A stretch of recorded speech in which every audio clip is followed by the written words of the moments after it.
track. Let me sport the liveries.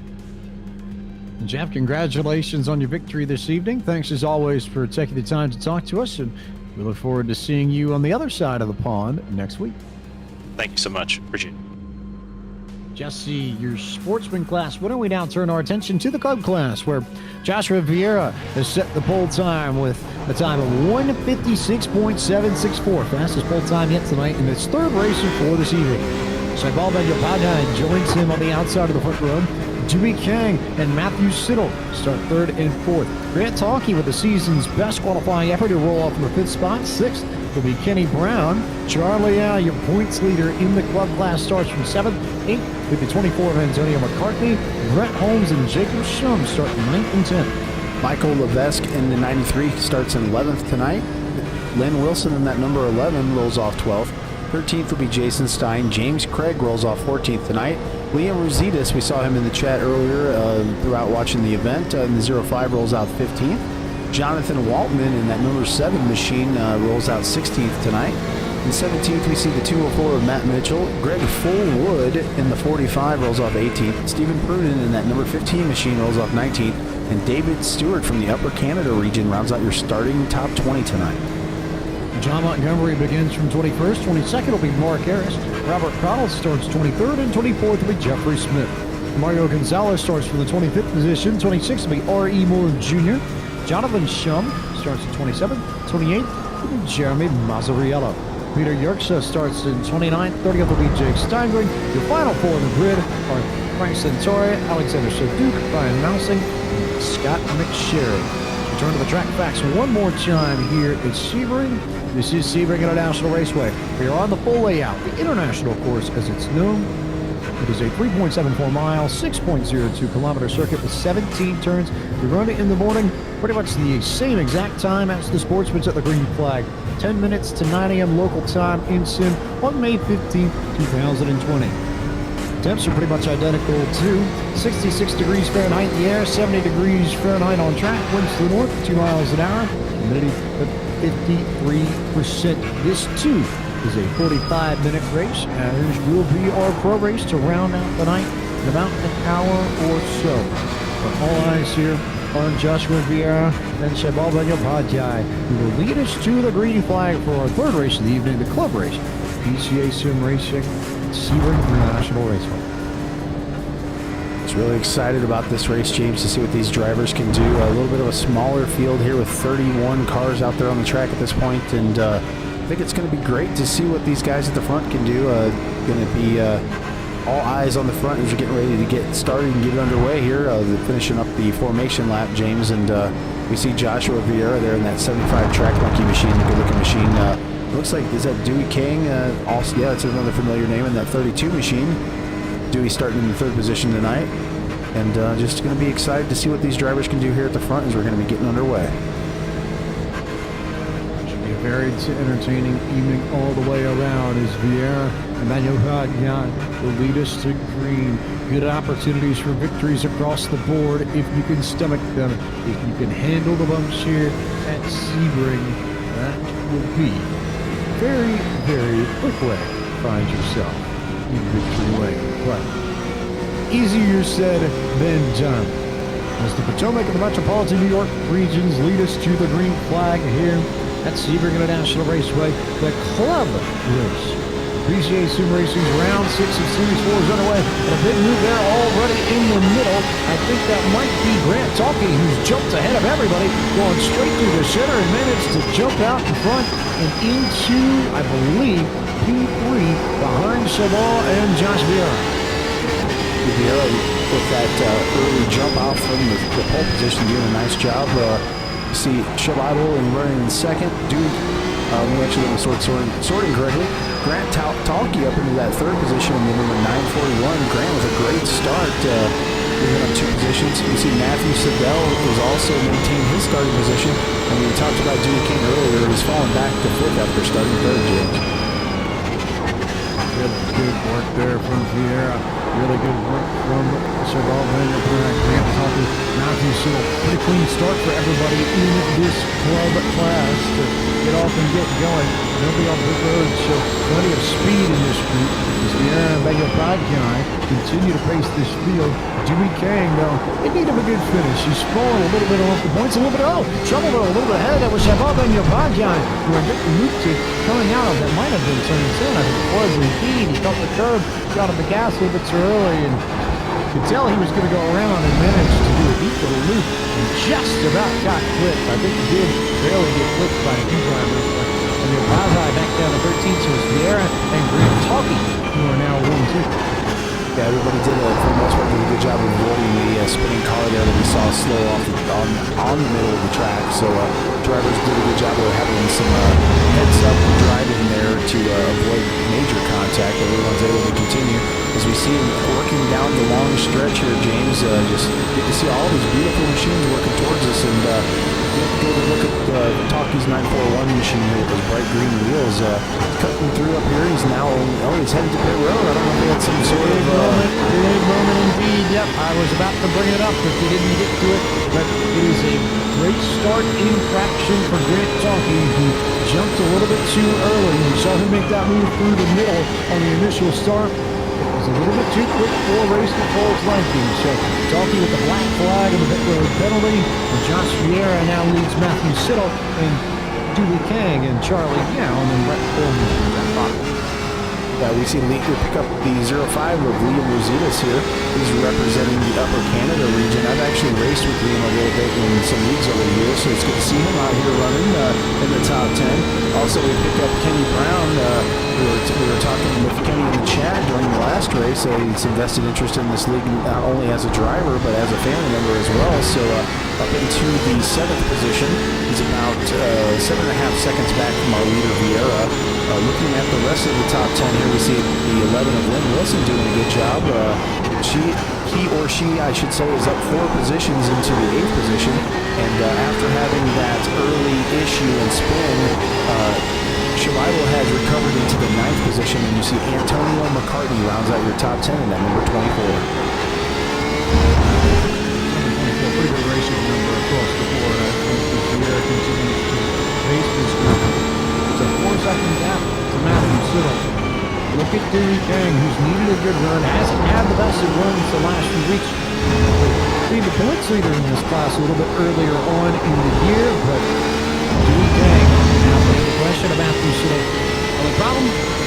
Guess who's right behind Dewey Kang? Points leader Charlie Yao out of the Coastal Bend region of the PCA. We talked about small regions with Jesse out of the high desert region. Same sort of deal for Charlie Yao, who comes to us from Mission, Texas, which is Brownsville, Texas, and his region, the Coastal Bend region, covers the very southern part of Texas, that southern peninsula that winds around Corpus Christi and Laredo and so many of those South Texas towns. Where you'll find Charlie Yao is Yaozilla himself. He brings his cars up to the field. We see Brett Holmes is up to the 5th position. He's passed 4 competitors on his journey from 9th to 4th. He is from the Porsche Club of America Las Vegas region. We've talked a little bit about Brett throughout the year so far.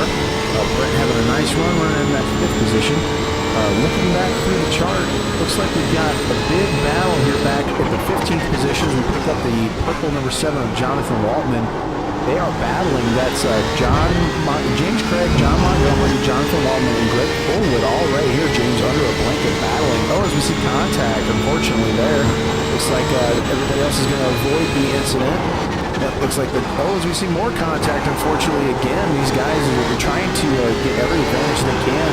When you're close to somebody is when you're going to have the best chance to pass them, so that's when I think we'll see the most aggression at this point in the race. As we're now down to a little under 40 minutes to go, so already 5 minutes down, James, and looking on the sheet, a lot of different battles going on. Dewey Kang is now within 0.3 of a second of Matthew Siddle for that 2nd position now. Also note here, Antonio McCartney is in black flag for contact with Michelle Levesque, and now he passed away by Jacob Schoen before he gets to pit road, but McCartney is going down pit lane to serve his penalty, so he will fall from the 10th position. Schoen, Matthew Mitchell, Jonathan Waltman, and the drivers that stand to gain from the position. Meanwhile, Dewey Kang continuing to lay chase to to Matthew Schittle in the 28th machine. Charlie Yao putting on Brett Holmes and Liam Renzitas. We have to call Liam's the next season, but Liam, one of the stalwarts from the Upper Canadas with the PCA. A little bit further back, a little bit more battling between Lynn Winston and Cheval Benjamin. Continues to work his way up through the field as John Montgomery is also received a bunch of fire. Yeah, we saw some contact there, and you can expect to see some rule enforcement going on with the Porsche Club of America. We do have a in-race steward, race control, doing a good job of taking care of these other drivers out here and making sure everyone's held accountable for their actions. Again, Joshua Vieira leading the way out to almost a 4-second lead over Sedal now. Things are starting to spread out amongst the top 5. What we're seeing on the screen right now, this battle with Rosinas and Holmes is the best battle on the track, at least in the top 10 right now. We also see Lynn Wilson back here battling with Chibabo for that 8th position as the 770 is making their way back towards the front after recovering from that spin that we saw early in the race. Tight tough between Chibabo Benjamin and Lynn Wilson as they continue to shuffle around. We're talking about tongue twisters. Chibabo Benjamin probably has the most difficult name outright in all of PCA Sim Racing, but very difficult to coming back up through this field for 770. And the podium finish spot and boot in the club and pro race as well. So he's got speed, he's got prowess. Just needs a little time to get back up to 8 rounds. Matt Holmes, Liam Renzitas and company. This group is really close quarters as Yao leads this pack. It's 4th, 5th, 6th, 7th that we watched coming into Sunset Bend. We see Renzitas is moving up into that 5th position, is applying some pressure here to Yao. Looks like Yao drives it a little bit deep in the right corner. That's allowed Renzitas to come in and take over that 4th position. So now we'll pick up Renzitas as he's up to 4th. Also, Dewey Kang up there still within half a second of Matthew for that 2nd position. Looking back on the timing sheet, looks like this group right here that we have is the best battle, so we'll stick with that, James. But Renzitas up to 4th after starting all the way back in 15th. So up 11 positions so far for Liam. Great run so far tonight. About time Liam Renzitas had a run like this. He's been so consistent throughout the season. Hasn't necessarily had the luck, but in the smaller field by comparison, only 30 cars in this race, would you believe? Liam Renzitas now beginning to really flex his muscle. He's run past everybody who's come through this group. He continues to charge through the field, and now setting his sights on Dewey Kang, who's about 2 seconds ago. We go on board with the 05 of Renzitas running in that 4th position last lap. A full, almost half a second faster than our leader. So Renzitas is on the charge here, James. We'll keep an eye on that gap. It's now 6.5 seconds up to our leader and getting smaller and smaller as this run goes on. A man on a mission here, that 05 of Renzitas. Jumping down to 2.2 seconds for 2.5. Meanwhile, Matthew Schittle has just been hanging out in front of Dewey Kang. No difference yet between those two, and last time they were within a tenth of one another all the way around Sebring International Race Racing. Pretty much nothing doing between the 28 and 32. And we see the front 3 have about a 6-second advantage over Renzitas, who's running in that 4th position. This shot down the long straight here gives you a good idea of the separation. Behind Renzitas, we do still have Yao, Holmes, and Brown, all 3 vehicles under a blanket here, James, battling for that 5th, 6th, and 7th position. So far, these guys have done a good job of giving each other room, keeping it clean, and that's paid off with good inside of the top 7 position for all 3 of these drivers. Looking back farther on the sheet, we do have quite a battle heating up back here for the 13th position between Jason Stein and Jonathan Shum. So the 2 JSs are battling as they come across the start-finish line. I know, by the way, as if it weren't even more fitting, we've got another JS right behind him. Jeffrey Smith is about 3 seconds back of this battle, but it's another JS in 15th. So you even got a J in front of this group. You got Jonathan Waltman and Jacob Schoen up in 10 spots. So you take out Greg Forwood, and you've got all the J's in there between 10th and 15th on the racetrack. So a little bit of fun with names. Then we added a sportsman race with the Scots, and now we've got the JS's in here, but currently it's Jason Stein leading Jonathan Shum. That's 13th, racing on the racetrack. Oh, by the way, if you're curious, Liam Rositas has put that down to 1.6 seconds in the weekend. A full 4.5 tenths faster than Dewey Kang last lap. Rositas is on a mission here. Fastest lap of the race so far for Rositas this past lap, that 157.182.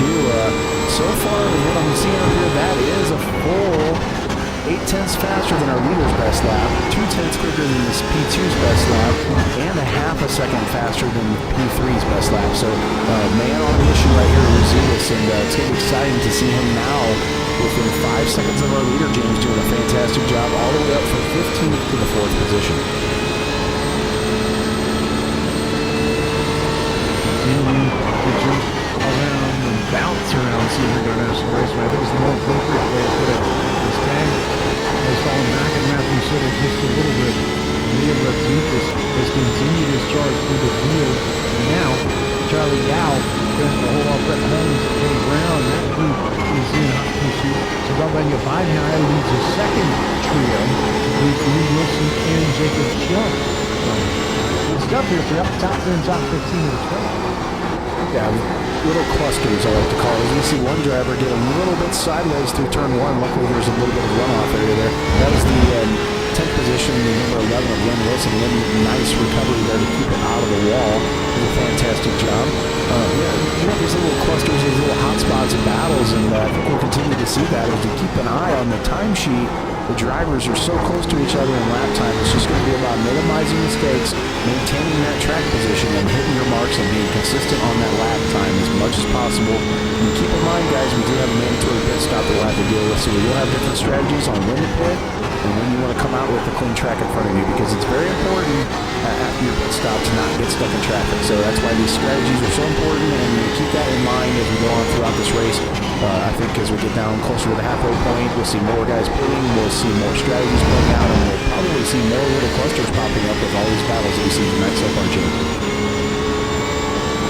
Right on all accounts, is still ahead of Lynn Wilson, with Jonathan Waldman beginning to put some pressure on the 11 of Wilson. Waldman, another one of those Californians, the Santa Barbara region, is Santa Barbara County and Ventura. So, yeah, just a little bit north of Los Angeles, you'll find Jonathan Walker. Lynn Wilson comes from the Connecticut Valley region, which covers the state of Connecticut, and then trickles a little bit up north into Massachusetts. Covers the western Massachusetts on the way in Springfield, Massachusetts, metro area, home to the Basketball Hall of Fame. So, if you live in either one of those areas, a few names that you might be able to get.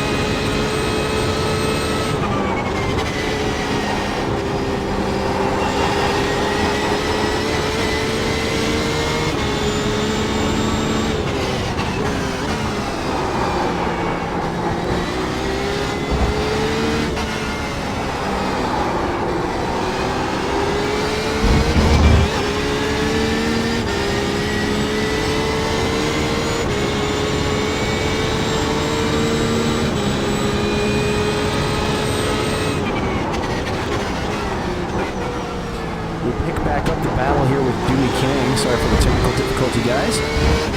Rositas within 0.6 of a second of Dewey Kang now. That battle for that third position taking place about 4 seconds back of our leaders. We see these guys really hustling their cars around the track, battling here in that top 5, James, and keeping an eye back through the rest of the top 10. We do have those little clusters starting to pop up again as Yao is under fire from Kenny Brown and Brett Holmes. Kenny Brown, Brett Holmes, Charlie Yao. How many times have he called those names already in this weekend? That dude has just been stuck almost like, I don't know, Silly Glue, Play-Doh. What are the creative things here? Magic clay. Am I missing it?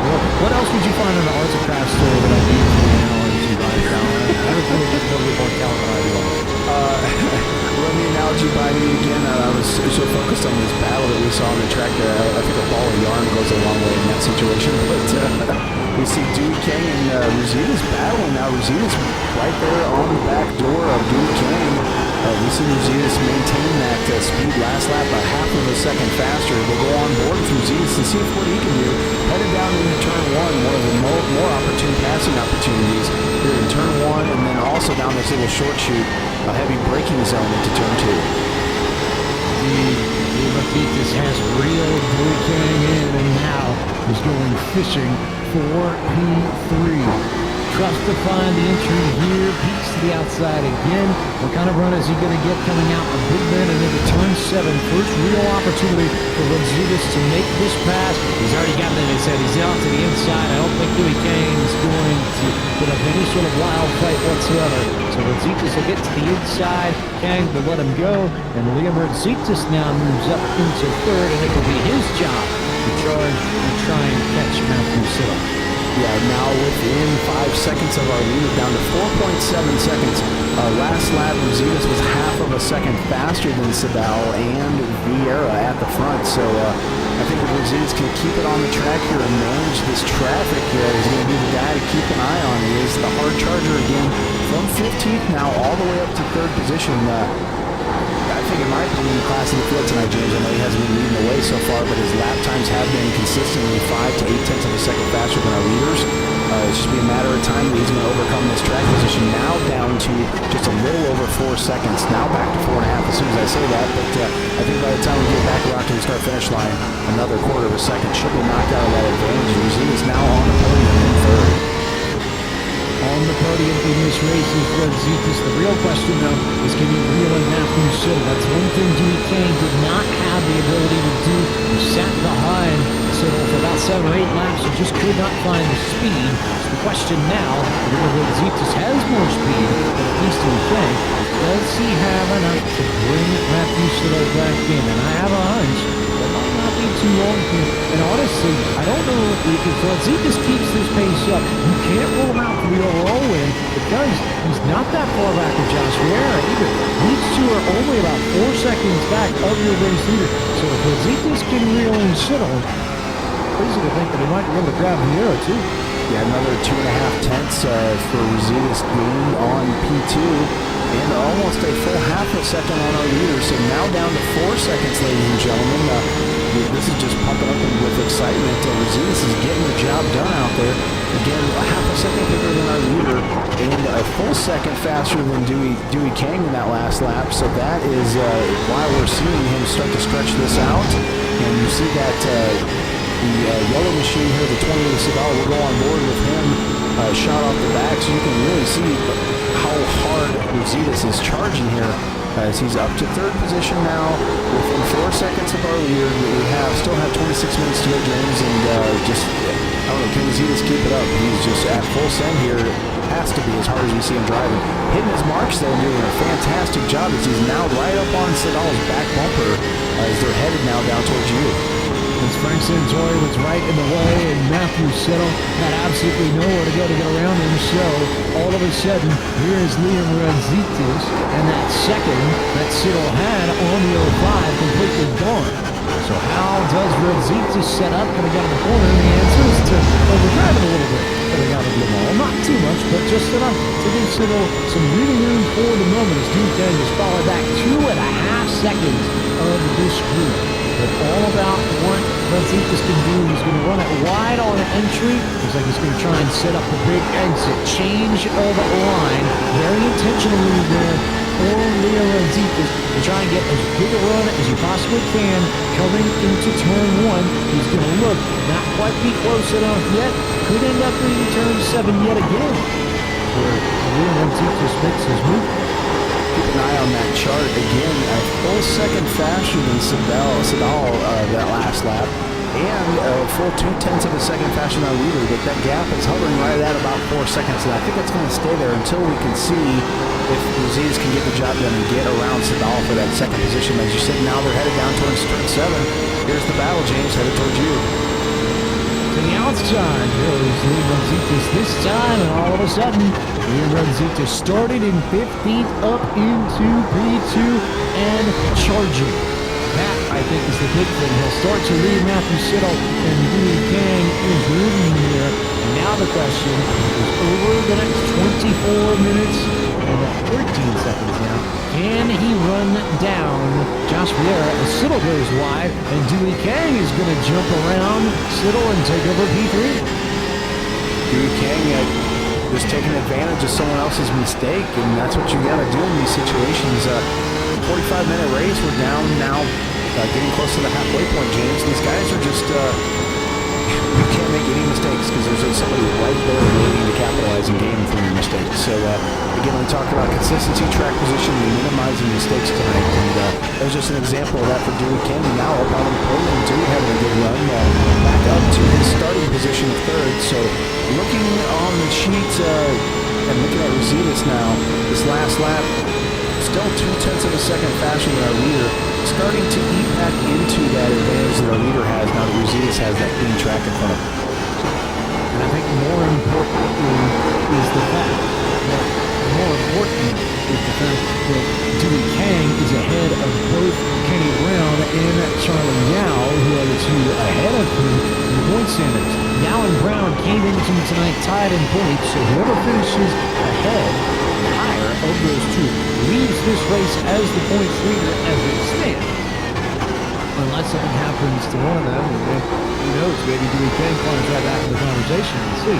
But in the meantime, Rositas trying to catch Vieira. That's the big thing we need to watch for. Vieira was 0.3 faster that last time by, so holding his own. It's up to 4.2 seconds, but no doubt Rositas has some pace. It's just a matter of how much pace does he have, and did he burn off everything just to get to the... We're getting close to that halfway point, and if I'm Rositas, I'm thinking probably pit stop here with 4 fresh tires, just to kind of be able to get back into that aggressive push towards the front. Last lap, like you said, almost 0.3 quicker for our leaders. We're on board with Rositas, and you can see he's hustling that car, now down to under 4 seconds, so far so good on this lap. James, he's really full send at this point, so we're down to 22 minutes to go. 22 minutes, and it is time, as you noted, Ryan Bauer to bring you our third VRS Midway Race Break. As always, is brought to you by Virtual Racing School. VRS is the official setup provider for PCA Sim Racing and is home to a variety of tools to help you become faster. Home for the best sim racers in the world, including 4-time NASCAR Coca-Cola iRacing Series champion Ray Alfaro, 3-time iRacing World Champion Marco Fuente, and inaugural iRacing Rallycross World Champion Mitchell Fisher, along with other top sim racers. So watch to see what Leo Rositas is going to do here. No pit stop yet for him. So it's Vieira, then Rositas, then Kang. 12 laps complete here. They work lap 13 due to leader. Matthew Siddle runs in the 4th position. 5th belongs to Kenny Brown. Brett Holmes runs in the 6th spot. 7th belongs to Charlie Brown. Cheval Daniel Padjar runs in the 8th, 9th. As the 45 and Greg Fullwood 10th. Jonathan Walker. You see Jacob Shum running in the 11th position. Jonathan Shum. Scoring is changing around as we see guys are pitting this time. Jonathan Waltman, Jeffrey Smith, Robert Kahlo round out your top 15. Jeremy Mazziello in the 16th. Jake Steinbrink, flipping around again. Guys pitting Matt Mitchell, Jake Steinbrink, Mario Gonzalez, James Craig round out your top 20. Mark Harris was in 21st. 22nd is David Stewart. Peter Druckshaw runs in 23rd, and Alexander Saduk runs in 24th. 25th is Dwayne Wilson. Grant Talkie runs in 26th. Ari Moore Jr. is in 27th. Brian Moutz in 28th. 29th is Antonio McCartney. 30th is Frank Santora. Sean Montgomery, Michelle Avest, Steve Coonan, and Scott McSherry around that 44-car field. As that concludes our third VRS Midway Race Break of the evening. And for more information on Virtual Racing School, visit www.virtualracingschool.com. As Josh Vieira is still your leader, but guess what? Here comes Leo Rositas, who was faster by almost a second that last time by. The one thing we've not seen tonight, Ryan Bauer, is a driver charge his way through the field and get the victory. Rositas is in the hunt. It is not a given. Nothing is, I suppose, PCA Sim Racing. But at the pace he's running, he will catch and pass Josh Vieira. And Vieira is going to respond by bringing it into pit road. And it looks like Zetas is going to follow suit. He gained a whole host of time coming into the pit stop. Same thing for Dewey Kang. Same thing for Matthew Siddle. Looks like Sebring is going to come down along with Brett Holmes. We'll wait and see what Greg Forward does.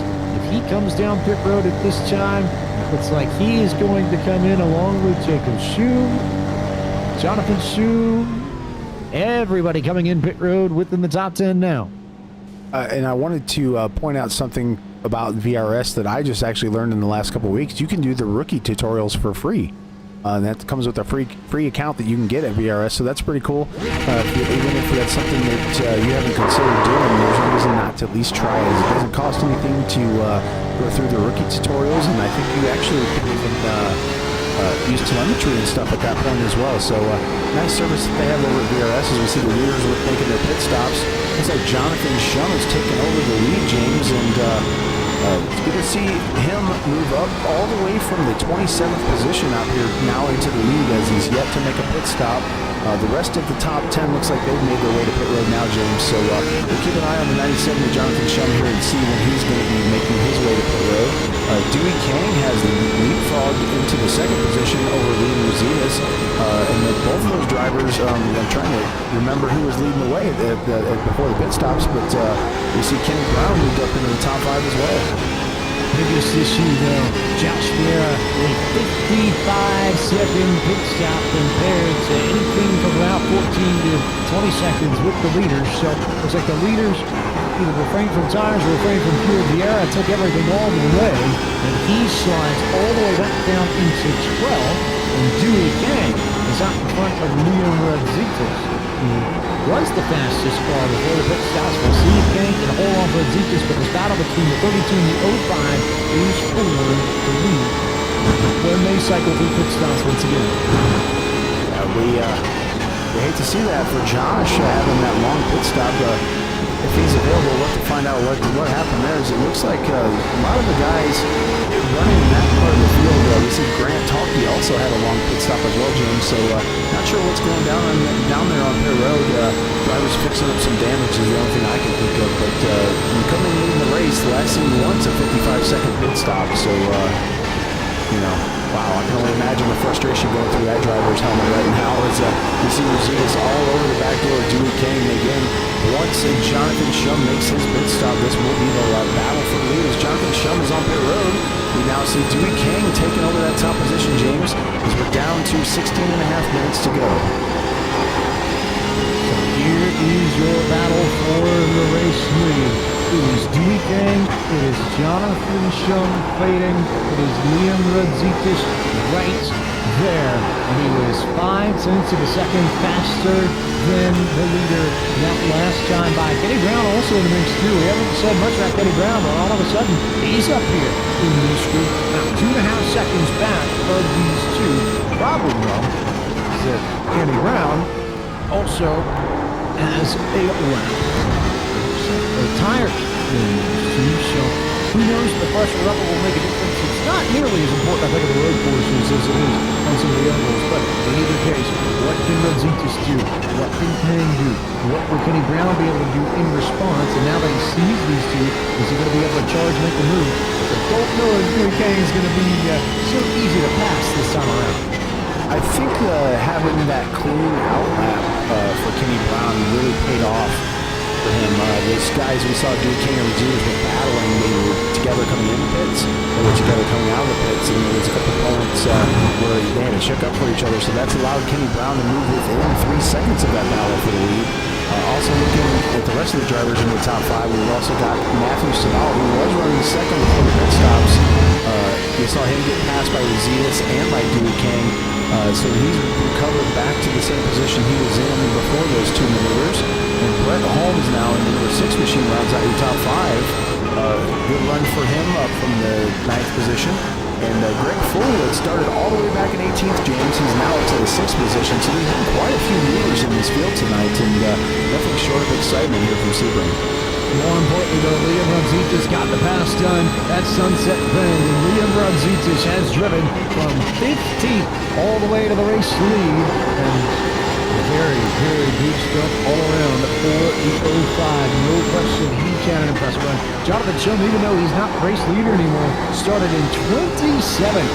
He's now hiding in the 8th spot. Greg Forward started in 18th. He's up to 6th. So movers here, especially towards the back half of the top 10, but nobody making a bigger impact and making bigger waves than Liam Radzitis out of the Upper Canada region, Toronto and most of Ontario in the fold, waiting to see if Liam Radzitis can pick up his first ever PCA Sim Racing victory. Just a little under 14 minutes to get that done.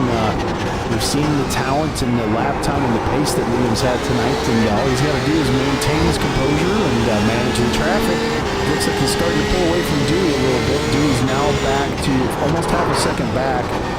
Last lap, Liam was 9/10 of a second. We'll see. Oh, there's Liam Rodriguez. He spun it around. He spun it around coming out of Bishop. And all of a sudden, there goes all the work that he had put in and all of the positions that he had gained. He slides back into the 5th spot and just lost it. There's not really much else to say here.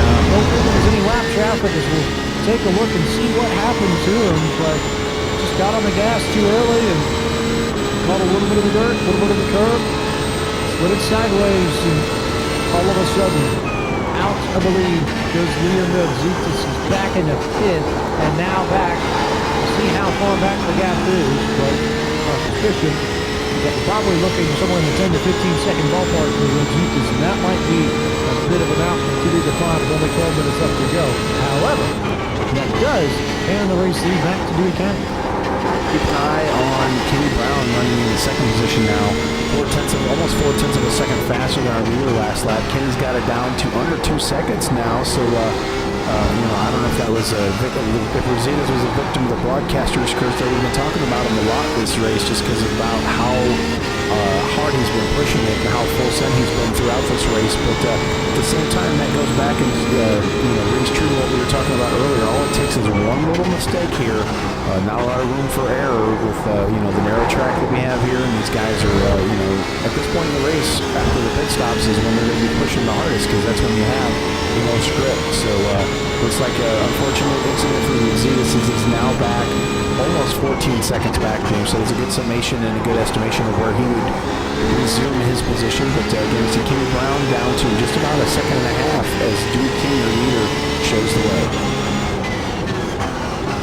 A difficult one to swallow if you're Liam Radzitis, and I think in particular because this track, in the technical sections in particular here, that run through turn 10, turn 11, 12, 13, that complex right there from turn 10 up to tower, so easy to get on the gas too early. At 10 and 13 especially, and root yourself around. That's exactly what happened for Liam Radzitis. He went around the tower and just tried to get him gas too early. He didn't roll into it enough, but ended up looping himself around. And most likely out of contention for the race when it's a 14-second gap, as Matthew Siddle is in trouble coming out of Le Mans. So Siddle will slide back behind Greg Forward, who jumps up to 5th. But Kang and Brown is the battle to watch one more time. These two have done battle before this season already. They had that great tussle in Montreal when we were at the Second News about a month ago. But now they've battled at Sebring here in a very important fight, not only for the race win, but also for the points lead overall. Kenny Brown in very good shape to jump ahead of Charlie Yao, who's all the way back in 29th. A bad night for Yao in the points. So Kenny Brown will likely be the points leader. But Dewey Kang sits 3rd in points tonight coming into the event. Won't be a lot many games on Kenny Brown if he can hang on to this, but would be good if he can hang on to the race lead beyond the obvious reasons. However, if Kenny Brown can get around Dewey Kang, what a monumental night it would be for him in the points. He beat Charlie out by a tremendous amount with Yao's troubles in this race, and also gained points on Dewey Kang. I won't quite call it one hand on the trophy. Depending on how things shake out at Silverstone, it may end up being 2 before too long. That's a good chance for Kenny to capitalize on what we saw from Charles Yao and his difficulty.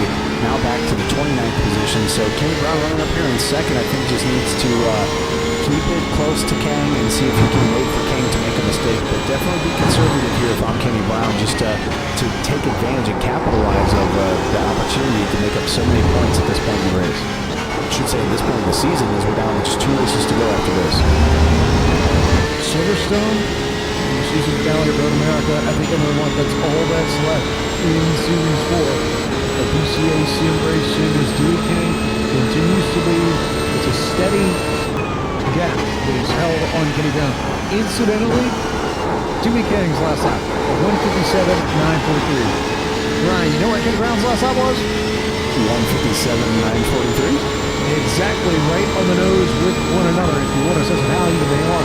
This time behind, though, Kenny Brown was faster by about 0.6 of a second. So, a little bit of to get chopped down, but still, he's going to need a little bit more, and there aren't too many laps left to do it. 8:25 on the clock here. That gives you about maybe 4 laps and change at best. It'll be tight for these drivers, but not much more racing left at Sebring. All Dewey Kang and Kenny Brown at the very end of this. They also happen to be the best battle until you go all the way back to 13th and 14th. So you'll find Jeremy Mazzariello and Robert Cottle running nose to tail. Yeah, I actually was going to make a comment about Kenny Brown. We know that Dewey Kang's got to be feeling the pressure here. Just continuing to watch the lap times. Another 0.6 of a second for Kenny Brown last lap. Is that advantage for the lead now down to right at 1 second, ladies and gentlemen. And heating up here as we're down to under 8 minutes to go. So if I'm Kenny Brown here, I think I'm turning up the pressure just a little bit more, even net so, because as he gets closer up here to Dewey, Dewey's going to be feeling that pressure. He's already looking in his mirror, James, and that's going to create a possibility of mistakes now. As we're getting close down to just a little over 7 minutes to go, can Kenny Brown get there? He's getting closer and closer. Again, keep an eye on the lap time here as they come down towards us on the long straightaway. Just looking through the top 10, this is the best battle that we've got, and of course it's right at the front, so what more could you ask for? Outside of Reddish, Balde, Pine County, and Grant Talkie are both rebounded from spins and penalties in their own right to come up and be part of the top 20. And as this race winds down, we bring in other friends. The reports in a PCA Sim Racing. Jacob Silver now joins us in the booth, and it's been an eventful race. We had first jump from Liam Rudzitas to charge through the field and catch Josh Vieira in the first half of this race. Rudzitas had his spin over at Tower, both from the lead, sent him back to fourth, and it's been Dewey Kang and Kenny Brown since. And all eyes are on these two at the front of the field as Brown continues to gain, but will he gain enough before we get to check the flag? That's the question. It is the question, James Pike, and I'm glad to be able to jump in for a little bit tonight at Sebring for PCA Sim Racing. Certainly enjoyed being able to call the action a couple of weeks ago when Taylor Burris and I were on the call, and this battle, I've been watching it for the last couple of minutes at the front of the field, has been pretty electric, and at the pace they're running, Kenny Brown may have a shot at Dewey Kang on the final lap here by the stopwatch. When they took the start-finish line last time by, it was, at least by my stopwatch, roughly 3 to 4 laps left, and he was a quarter second faster last lap compared to the 32 of Dewey Kang. So you gotta believe that he's gonna be on the bumper on the white flag lap. It's just a matter of, does he catch the bumper of the 32 in enough time or at a good enough spot around this Sebring International Raceway to be able to make a charge? Does he catch him in a passing zone? That's going to be the key. If he doesn't catch that 32 in a passing zone where he can look to one side and make a move, it's not going to work.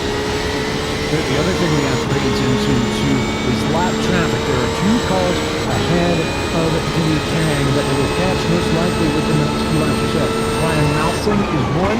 Charlie Yao, incidentally, is the other, who came into tonight tied with 1 ticket. Yao's going to pull on pit road to completely make that point entirely irrelevant. And then once you get clear of Malsing, then there isn't really much traffic ahead of Michel Leveche. well up the racetrack. So it really is just Mousen that I think these two will have to worry about. And the clock, and a little bit closer now, it's down to 4/10 of a second as Brown shaved off another 4/10 off Dewey Kang's lead.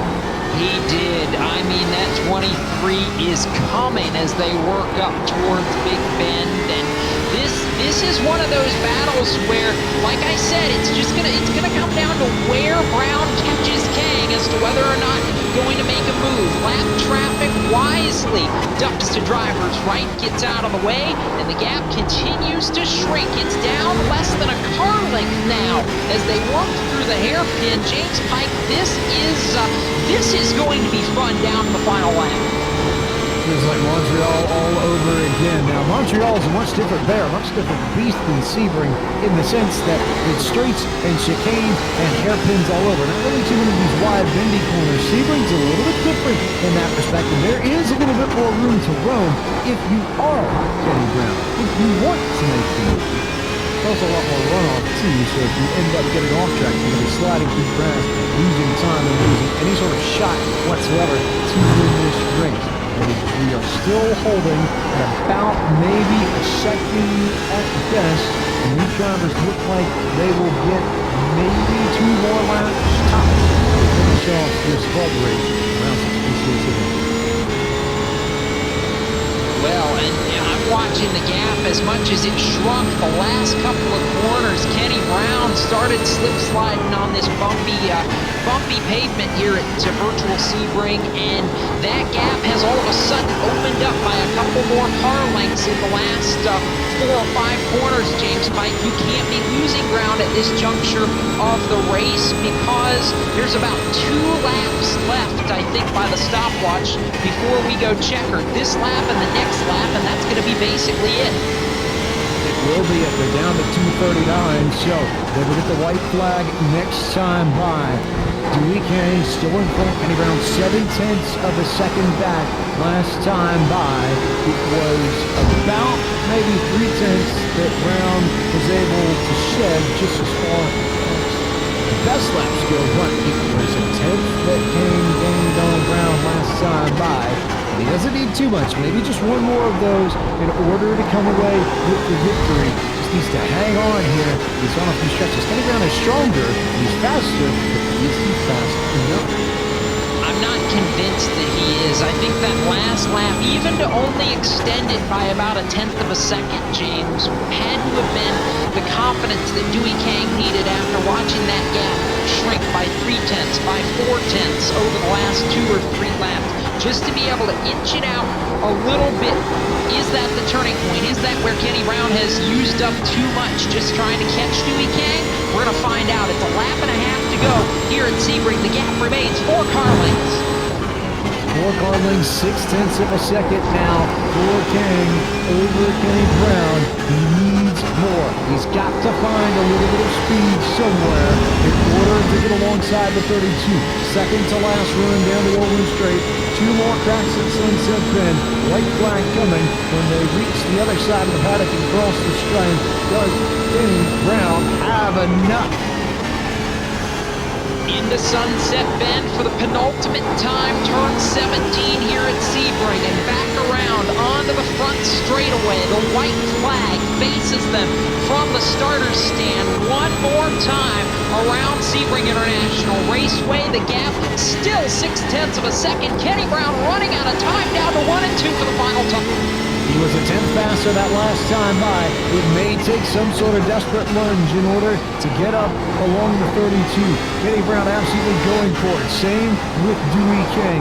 What happens in turn 7? They'll work their way out towards Big Bend. This may be the telltale turn, and Kenny Brown did not get a good exit out of that last corner, and he'll have to wait maybe to tower to get a shot at Dewey Kang if he can get close enough.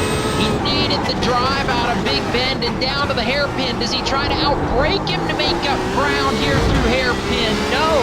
The gap remains about 5 car lengths as they head up to Baggio and down towards turns 10 and 11. That may be the next shot to try something. You mentioned tower in 13. I just don't think he's close enough, James. He's losing ground here. This is the section where Dewey Kang has been so strong, and he's proven it one more time. enough just to keep Kenny Brown at bay. That's the key. Really good run through tower. Big dive on the brakes from Kenny Brown. You saw him really lock it up to try and get in and get alongside Dewey Kang, but not enough yet. Maybe one more shot. If there's a bobble at Le Mans or the Sunset Bend, those are the last two shots Kenny Brown has to make something happen. He does. They're heading down towards Le Mans, and then it'll be a long run down Ullman straight to Sunset Bend for the final time. These two have been tit for tat over the last 15 minutes or so. James Pike headed towards Sunset Bend for the last time. It's Dewey Kang. Bring him to the checker. One clean turn. That's all Dewey Kang needs. Big move there from Kenny Brown. One more time to try and get to Dewey Kang, but he'll come off the corner, and even though he checked up a little bit just to be safe, it'll be just enough for Dewey Kang to win the club race of PCA Sim Racing. You see the headlight flashing. I think that's a lot of respect between those two. They've run really tightly all year long. Really good stuff from Dewey Kang and Kenny Brown to come home 1-2. Brett Holmes will round out the podium in the third spot, and we'll wait to see the rest of the finishers come across the line and wrap up their races. But Dewey Kang did just enough to make it happen. And when you look at the last lap times for both of them, Kenny Brown a 1:57.8 to Dewey Kang's 1:58.1 and change. I mean, Brown was absolutely trying to get every ounce of speed out of this 3.64 mile 17 turn course, James, and I think he got everything out of it on that last lap. It was just a little bit too much of a deficit to try and overcome.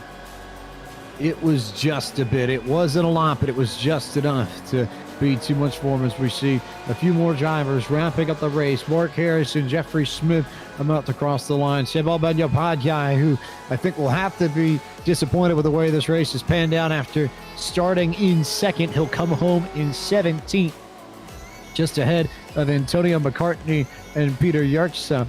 So tough break there, I think, across the board. We wait for a few more cars to come home. David Stewart, R.E. Moore Jr. are the final few that need to wrap up this race, and the final few that need to come home and bring it around before we bring you the full field rundown to tell you where your favorite driver finished.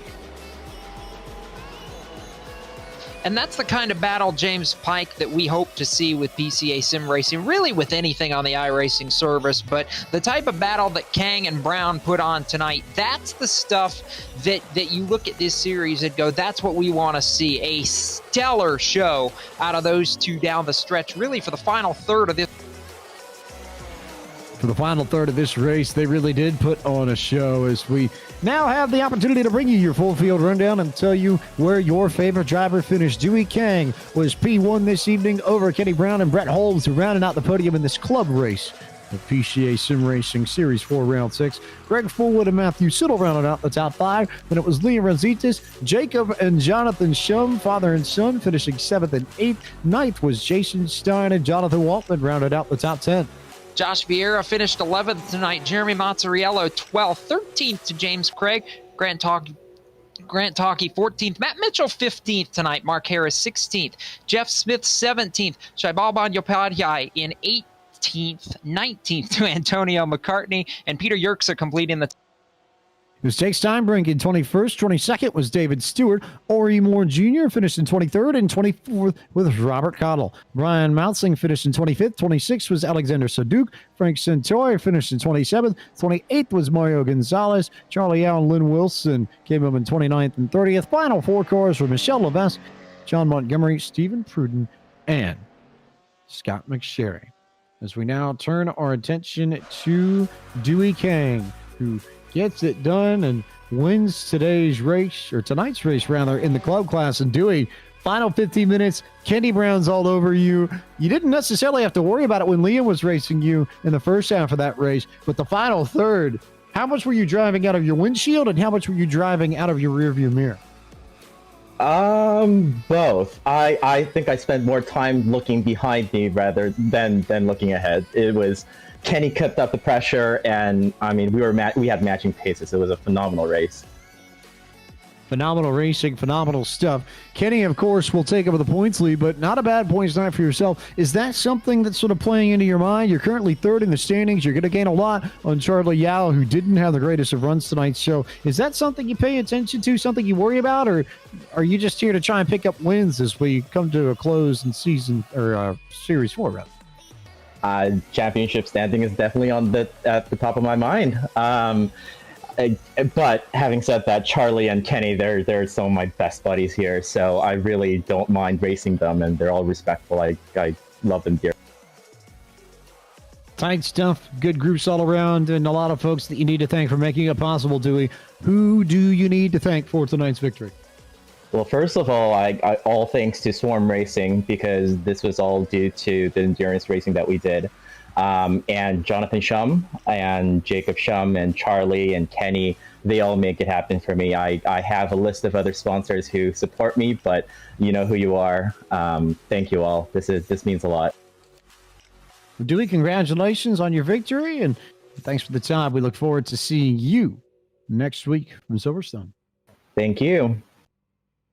Dewey Kang comes home P1 tonight. We'll now take a break, and then when we come back, we're joined by a very special guest before our final race of the evening, the pros crew at it here from Sebring.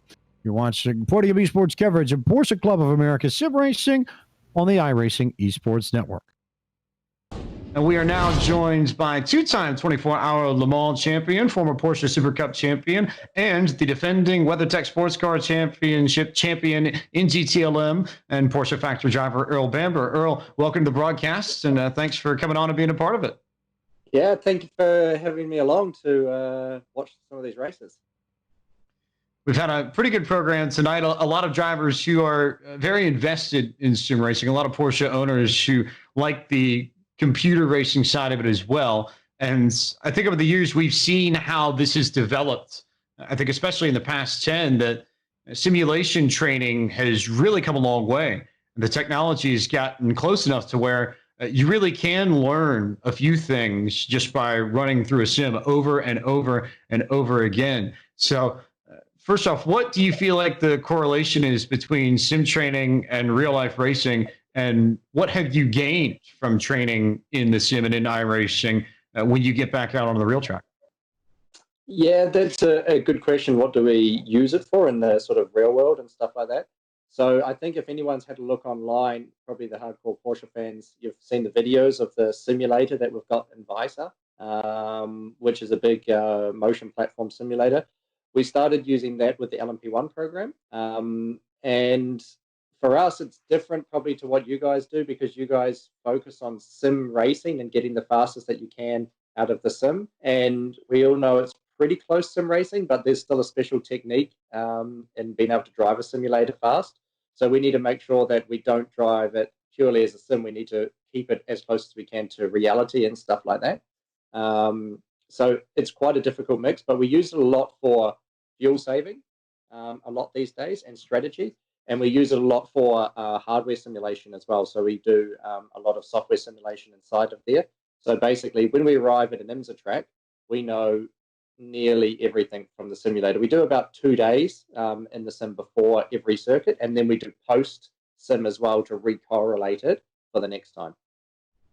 So it's almost more about just making sure that you have both an understanding of how all the high-tech software and hardware works within the car, and then maybe a little bit of track learning as well, but making sure that you're more familiar with the car, I guess, than anything else. Yeah, we're to be familiar with the car.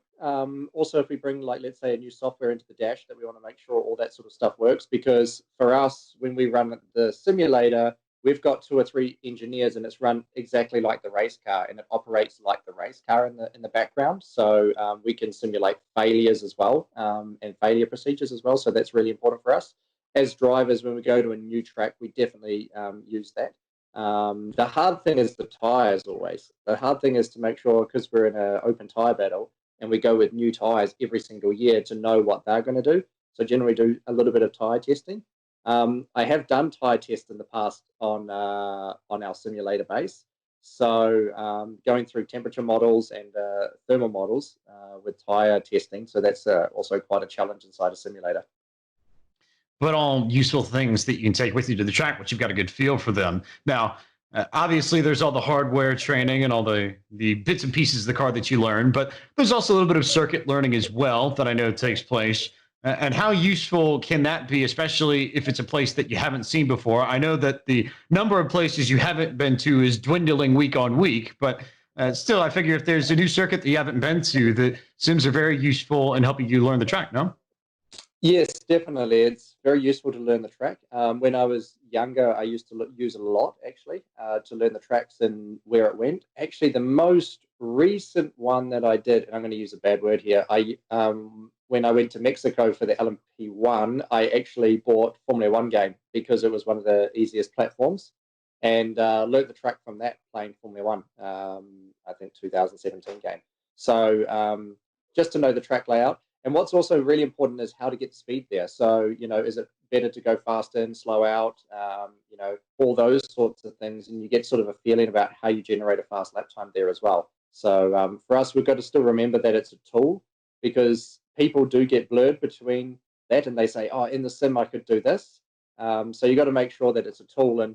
And also, I think if anyone's really in depth with what we're doing, we're sort of tuning the cars and our driving technique on the way the track's developing on the weekend. I know that iRacing's working on this, that the track gets rubbered in. I was watching the NASCAR broadcast, and they did that the other day, that they've got this model. So that's really cool that that's already coming to sim racing. So we're also tuning the cars around that on a race weekend, and temperature and stuff like that. So we know if we have a GS race before, that generally the track will be different to if you've got a cup race before and stuff like that. So we're in those sorts of details, which is just a weekend by weekend thing.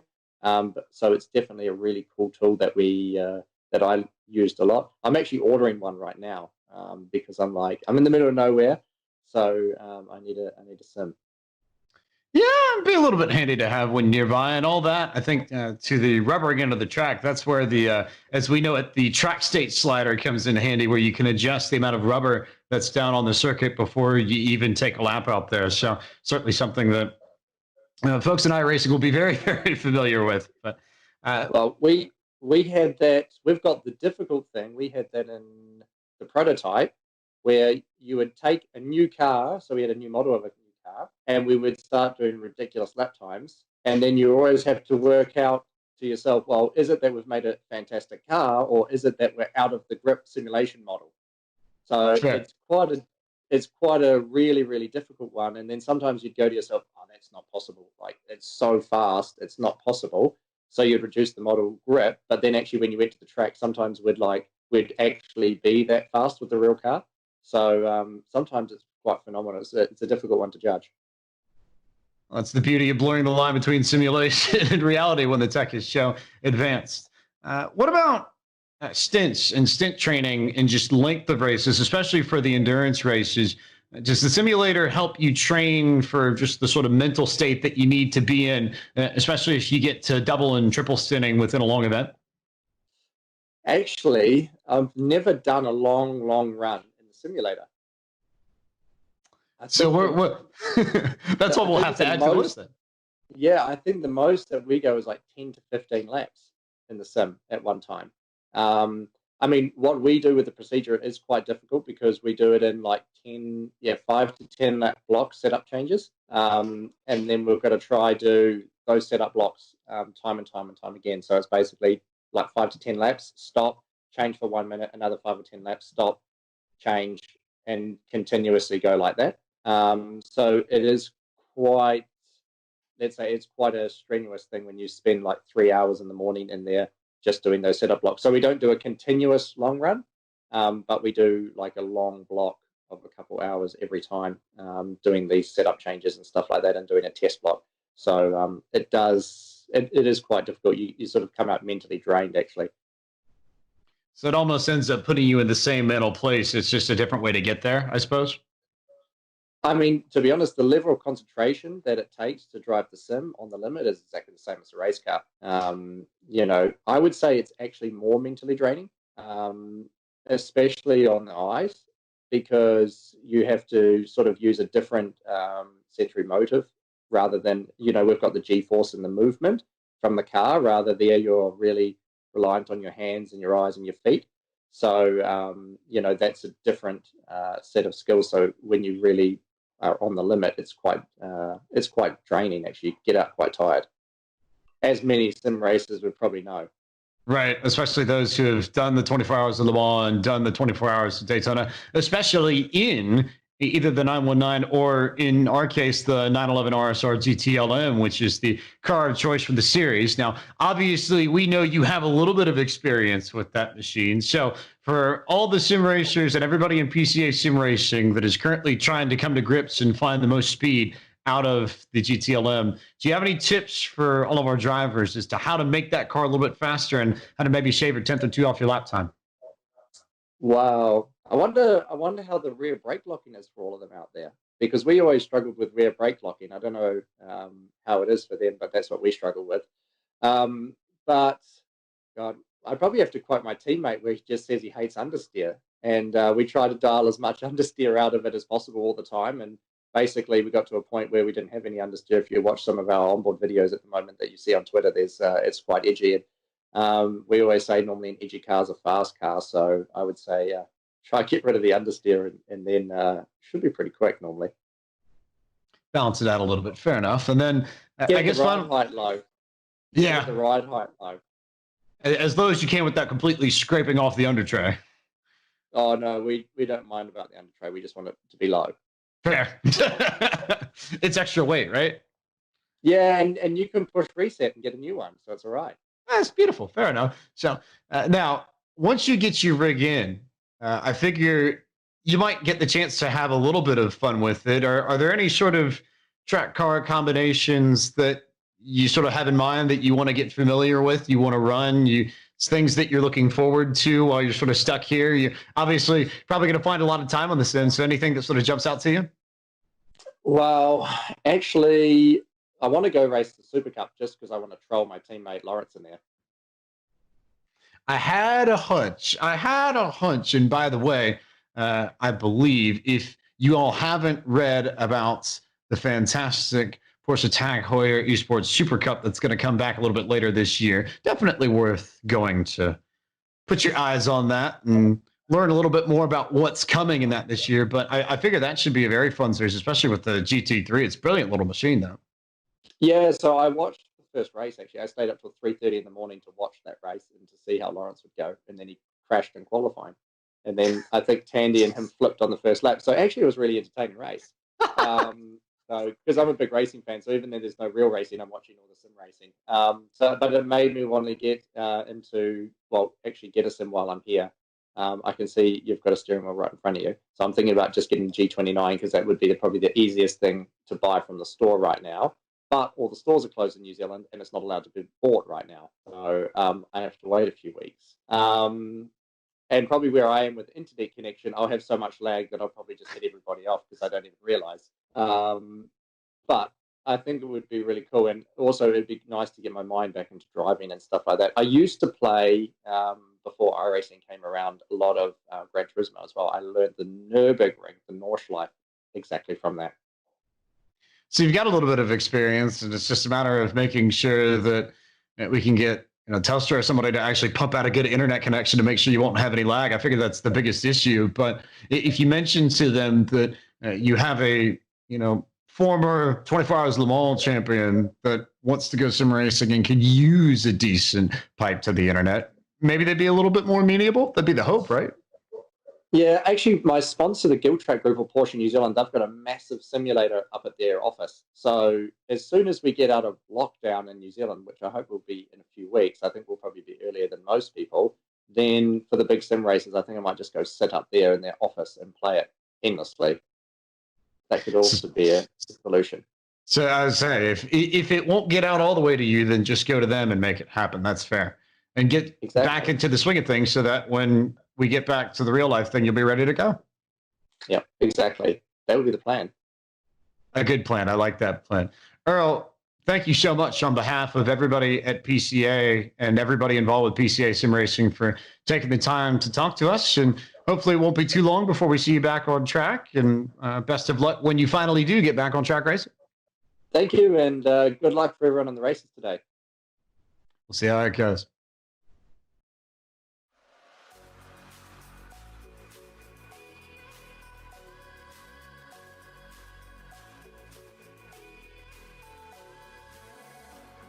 Welcome back to coverage of PCA Sim Racing. And as you all saw, a big thank you to Porsche factory driver and defending WeatherTech Sports Car Series or Sports Car IMSA WeatherTech Sports Car Championship GTLM champion. Goodness, if I could ever get that right. Earl Bamber for coming in and taking some time to talk with us over the course of the week. So big thank you to